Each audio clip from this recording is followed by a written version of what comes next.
After the dwarves committed their misdeeds and the frost giants wreaked havoc, the gods took the ruins of their shattered fortress walls seriously. These had been broken in a storm unleashed by the Vanir.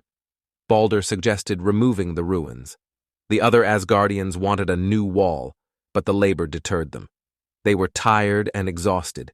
Even the war god Thor preferred to lift his drinking horn rather than take action. At this moment, a builder appeared. He promised to construct an impregnable fortress within a year and a half that would stand against both mountain giants and frost giants. As payment, he demanded Freya, as well as the sun and the moon. The gods were suspicious, sensing the enormous power within the builder.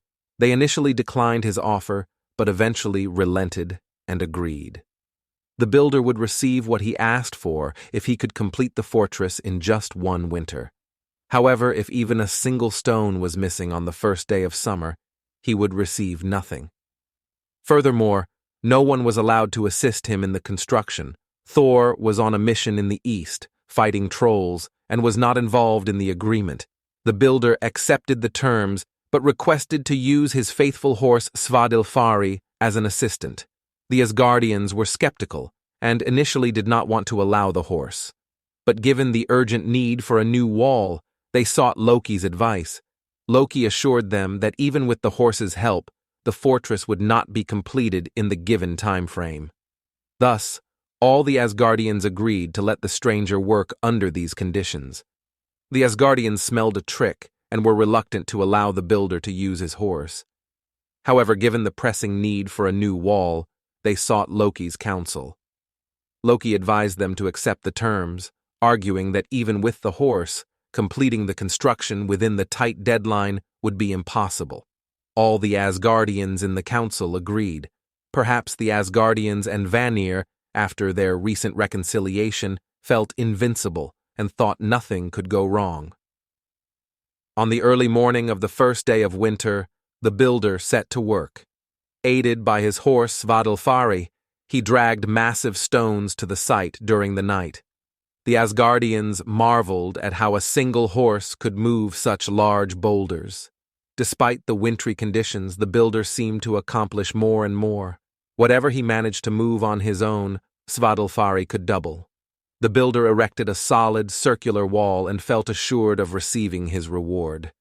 Even if Thor were to return, the agreement was secured by oaths and witnesses.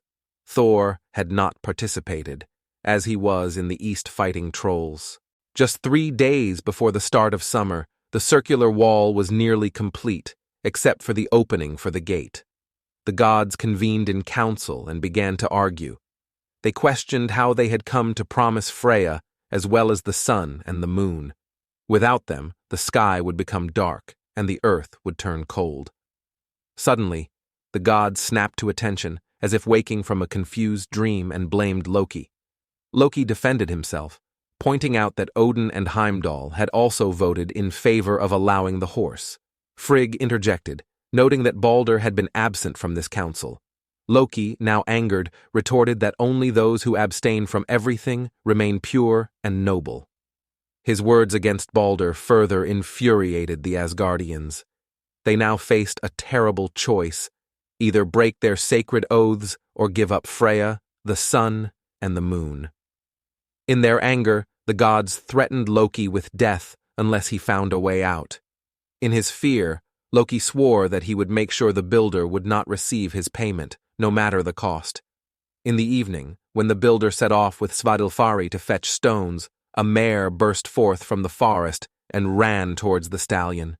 Svadilfari, worn out from hard labor and long without the company of a mare, broke free and followed her into the woods. The builder ran desperately after his horse. Somewhere in the forest, Svadilfari and the mare mated, but the builder couldn't find them.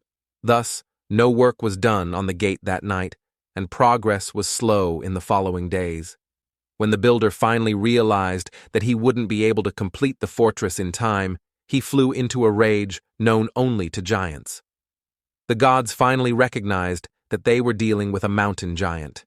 They felt deceived and no longer thought of their sworn oaths. At that moment, calls for Thor rang out. As the builder, in his rage, began to tear down the wall, Thor appeared on the scene. He raised his hammer Mjölnir and paid the builder not with the sun and the moon, but with a mighty blow that shattered the giant's skull and drove him deep into the ground. Thor expressed his surprise, for he had known nothing of the oaths. Perhaps Odin was secretly relieved that Thor now also bore a burden. The gods were able to save Freya and the celestial bodies. The sky remained bright and the earth warm. However, they had broken contracts, oaths, and sacred laws.